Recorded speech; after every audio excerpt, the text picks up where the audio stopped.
कृष्णाय वासुदेवाय हरे परमात्मने प्रणतक्लेशनाशाय गोविंदाय नमो नमः। स्वागत है आप सभी के अपने YouTube channel HS Bhardwaj YouTube channel पर।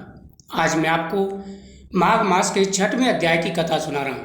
प्रतिदिन कथाओं का श्रवण करने से भगवान विष्णु का आशीर्वाद प्राप्त होता है। जीवन में आ रही सारी समस्याएं दूर हो जाती हैं। जिनको भी संतान की इच्छा है वह भगवान के सामने प्रतिदिन फल चढ़ाएं, कथाओं का श्रवण करें। उसके बाद में प्रतिदिन फल का सेवन करना चाहिए। प्रसाद के रूप में किया गया प्रतिदिन फल का सेवन सभी प्रकार की मनोकामनाओं को पूरा करता है। भगवान कृष्ण का आशीर्वाद प्राप्त होता है और निसंतान दंपतियों को संतान की प्राप्ति हो जाती है। धनहीनों को धन की प्राप्ति होती है। सभी प्रकार के मनोरथ पूरे हो जाते हैं। आइए सुनते हैं माघ मास की 6वें अध्याय की कथा। दत्तात्रेय जी कहने लगे, हे राजन, पूर्व समय में सतयुग के उत्तम निवेश नामक नगर में हेमकुंडल नाम वाला कुबेर के सदृश धनी वैश्य रहता था। यानी सतयुग में निषेध नामक नगरी थी जिसमें हेमकुंडल नाम वाला कुबेर के समान धनी वैश्य रहता था। हे राजन, जो कुलीन अच्छे काम करने वाला यानी अच्छे कुल का अच्छे काम करने वाला, देवता अग्नि और ब्राह्मण की पूजा करने वाला खेती का काम करता था, वह गौ घोड़े भैंस आदि का पालन करता और दूध दही छाछ गोबर घास गुड़ चीनी आदि अनेक वस्तु बेचा करता और उसने इस प्रकार बहुत सा धन इकट्ठा कर लिया। वह अच्छे काम करता, भगवान का भक्त था और पूरे नियमों का पालन करता था। साथ ही अपनी खेती बाड़ी का काम करता और नियम के साथ में गृहस्थ जीवन का पालन करता था।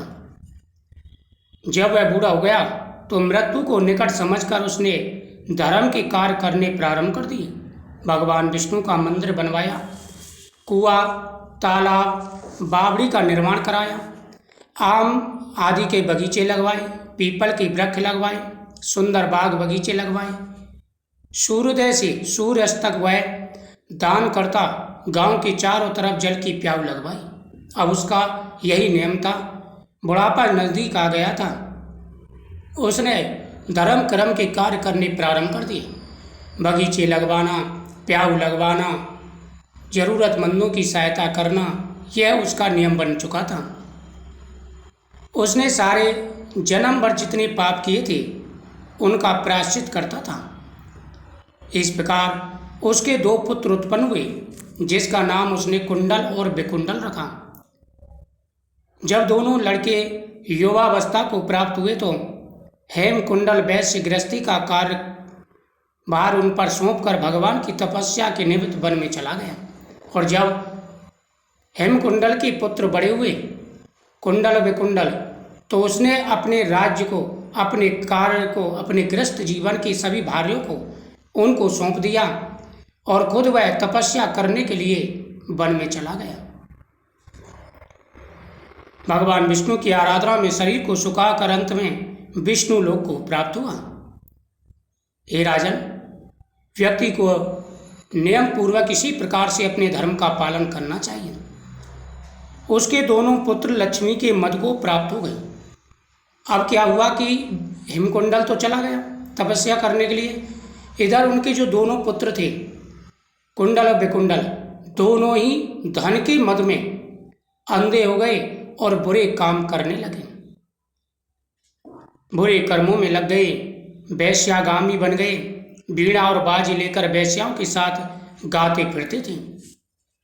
अच्छे सुंदर वस्त्र पहनकर, सुगंधित तेल आदि लगाकर, भाण और खुशरमेंदियों से घिरे हुए हाथी की सवारी करते थे और सुंदर घरों में रहते। इस प्रकार ऊपर बोए बीज के सदृश वह अपने धन को बुरे कर्मों में नष्ट करने लगे। जो धन हेमकुंडल ने अपनी मेहनत लग्न और तपस्या से कमाया वह उनके दोनों पुत्रों ने नष्ट करना प्रारंभ कर दिया। इस प्रकार वह अपने धर्म कर्म से बिछड़ गए और बुरे कर्मों में लग गए। कभी किसी सतपात्र को दान नहीं करते, ना ही कभी हवन देवता या ब्रह्म की पूजा करते तथा भगवान विष्णु का पूजन भी नहीं करते थे। इस प्रकार थोड़े ही दिनों में उनका सब द्रव्य नष्ट हो गया और वह दरिद्री हो गई, यानी दरिद्रता को प्राप्त हो गई। जो पूरे जीवन भर उनके पिता ने इतना धन कमाया था, अगर वह नियम से चलते तो उनका पूरा जीवन अच्छी तरह व्यतीत होता। लेकिन कहते हैं बुरे कर्म का बुरा ही फल होता है। जब वह अंधे हो गए, यानी धन के मद में अंधे हो गए, बुरे कर्म करने प्रारंभ कर दिए, उनका धन नष्ट हो गया। अब वह एक एक दाने के लिए तरसने लगे। एक समय भोजन मिलता, एक समय भोजन नहीं मिलता।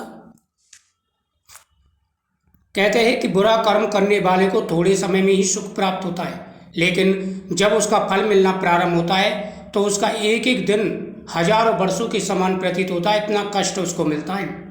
इसलिए कभी भी बुरे कर्म नहीं करने चाहिए। इसलिए तो शास्त्र बनाए कि जिससे ज्ञान प्राप्त हो और बुरे कर्मों से बचें।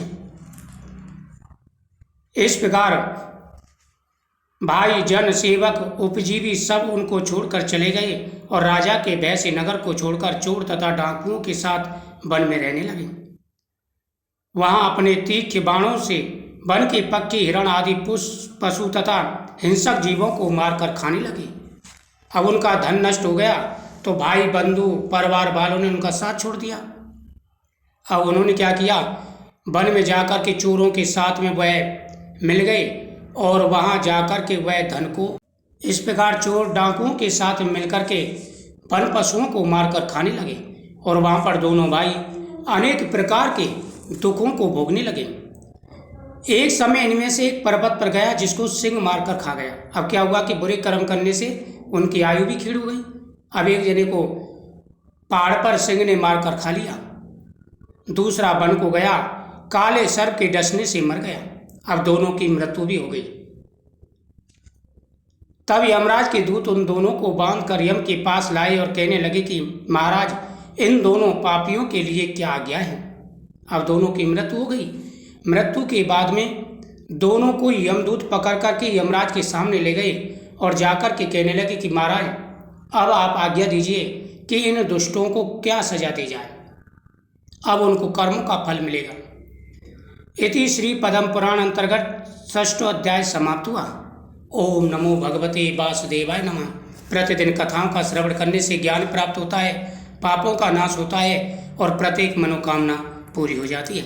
प्रतिदिन कथाओं का श्रवण जरूर करें, आपकी हर मनोकामना अवश्य पूरी होगी। जय श्री कृष्ण।